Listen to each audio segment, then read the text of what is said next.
Hello, everyone. I hope everyone is having a good morning so far. I think we're going to go ahead and get started.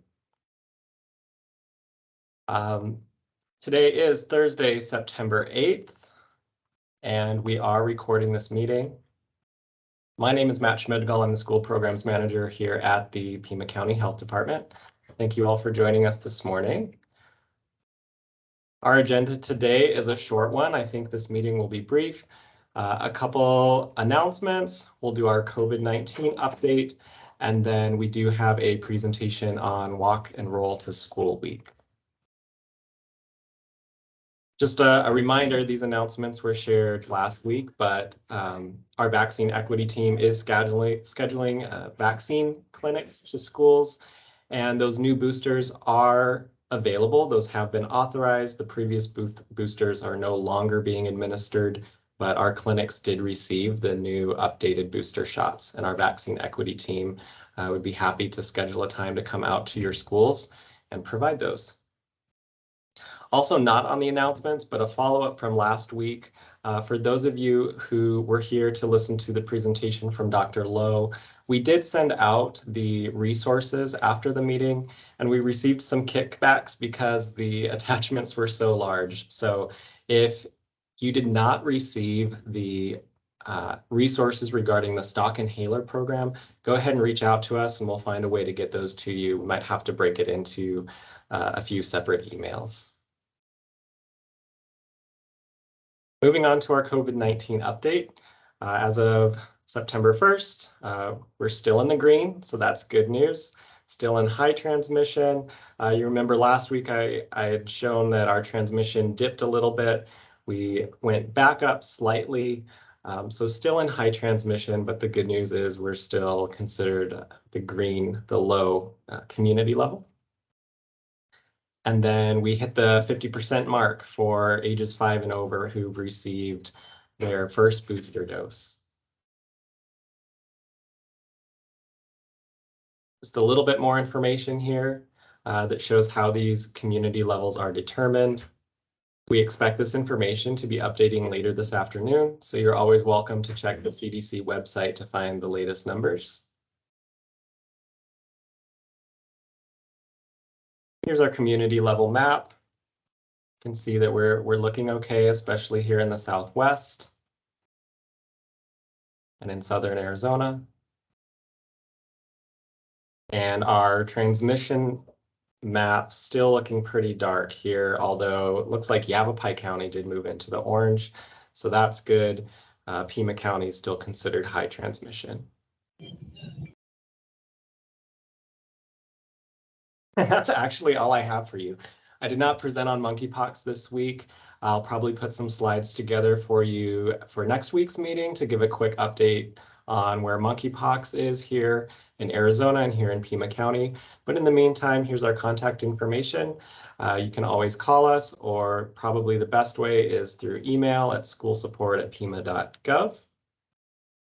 And with that, I would like to invite Natalie, if she is on the call, to present about the Rock and Roll to School Week. Hi, Natalie. Hi, thank you so much for having me. I'm just going to go ahead and share my screen. Sure.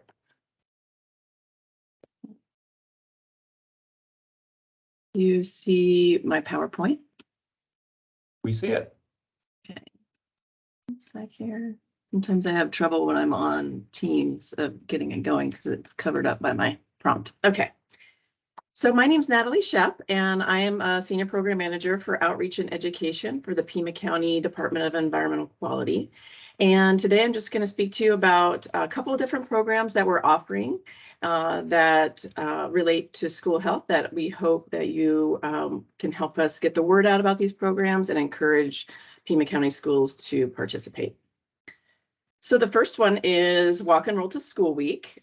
This is being hosted by PDEQ in collaboration with the REACH program at the Health Department.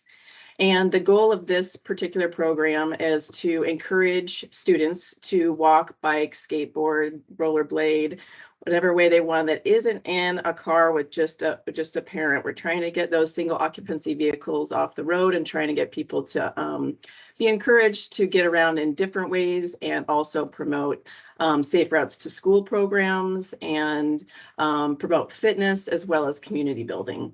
So this, we had a number of schools participate last year. This is the second year that PDEQ is hosting it. As far as the process goes, you would need a school lead to be assigned to this particular program. And then we've got registration information on our website, pima.gov/healthy air, and you look in upcoming events link for that. Once you register, then you qualify for the supplies that we will be providing. That's going to include Walk and Roll to School Week stickers, similar to this logo here.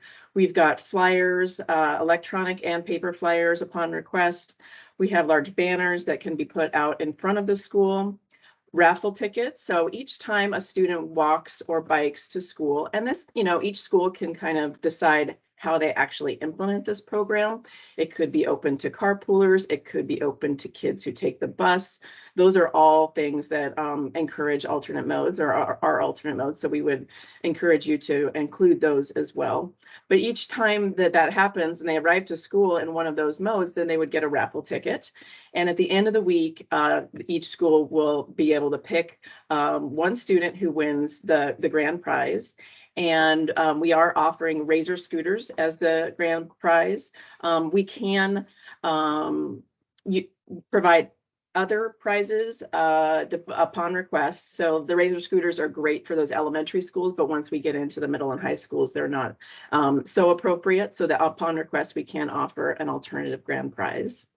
And then, once you sign up and you commit to doing this during the week of October 3rd through 7th, then you would advertise to the families. We provide you with those flyers. And then you have that lead who provides those tickets to the kids as they arrive. And then on the last day, you would select a winner.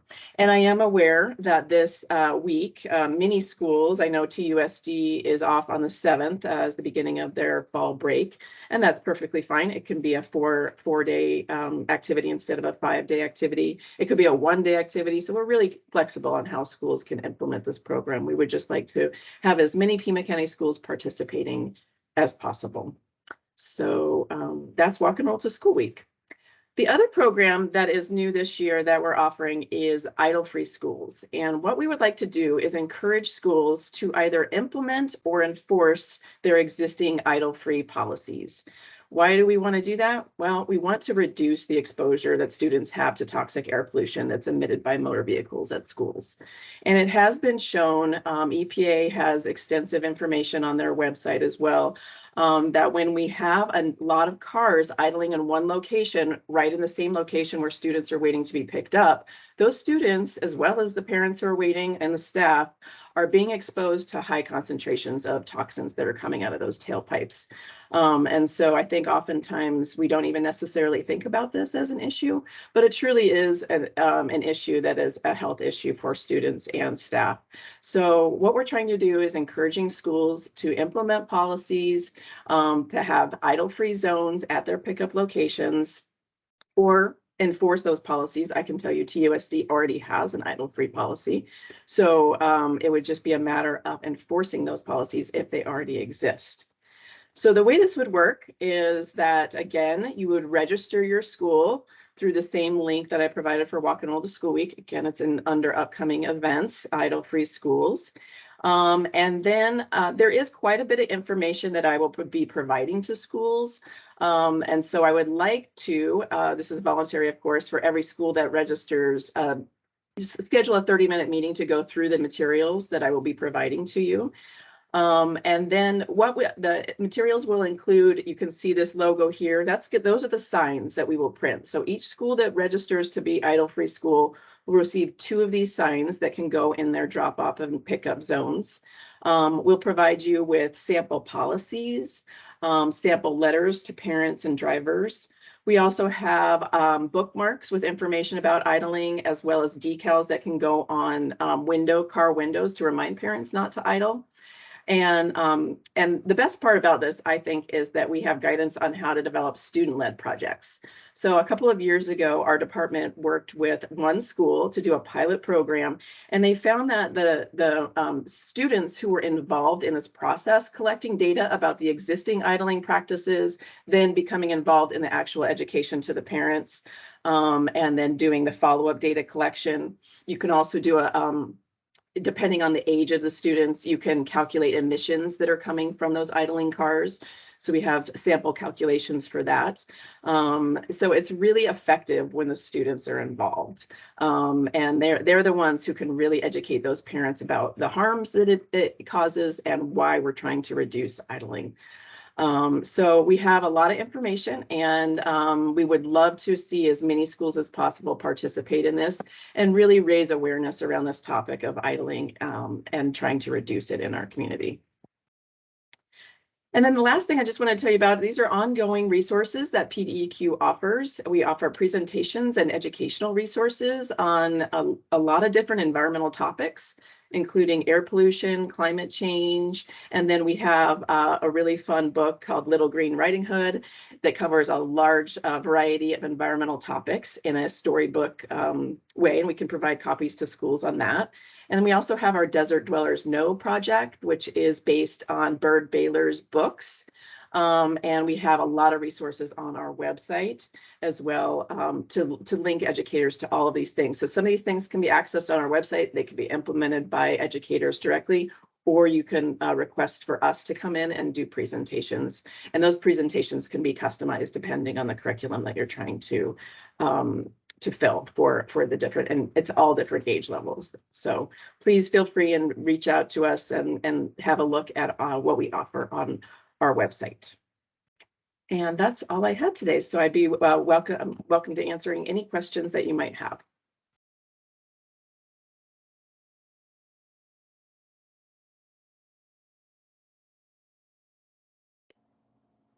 Natalie, if we're looking on the website for when you're saying some of the resources that are there, where do we look? Let me share my screen. And I will say, I didn't want to like say this right off the bat, but we are going to be, the county is redoing our website soon. It is not always easy to find what you need on our website. I will admit that. So I'm going to share my screen again and see if I can get to the right page here. Here we go. So this is our website. It's a long link, but if you actually go to pima.gov/DEQ, you'll get to this website. This is our homepage here. And I'm going to just walk you through it. So you scroll down here and you look here for education and outreach. And the resources for schools are in information, education, and public outreach down here. And then we've got school and youth in this tab here. And this is the list of all the different resources that I'm talking about.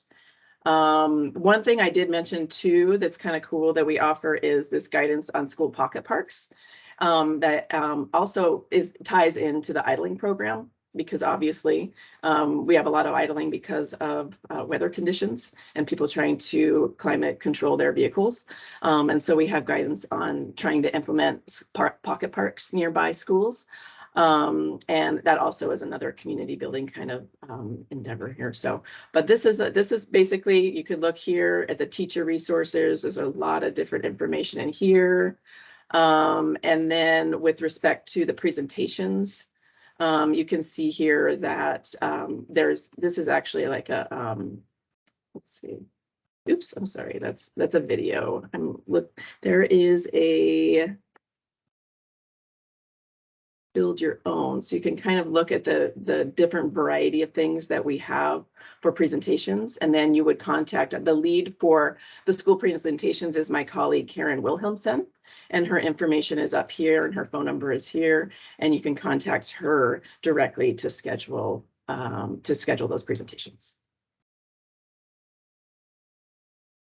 Any other questions?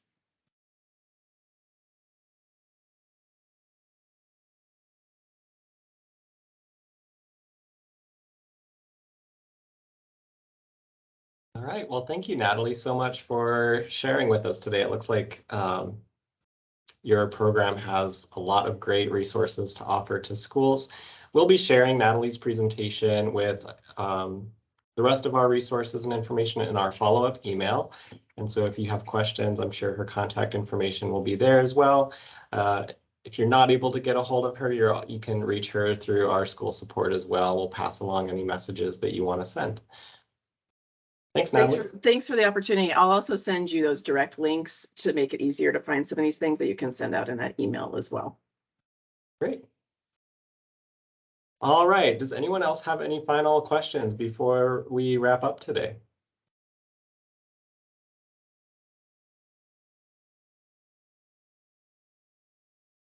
Well, if not, I can give folks 15 minutes back of their precious time. Appreciate you all for joining us today.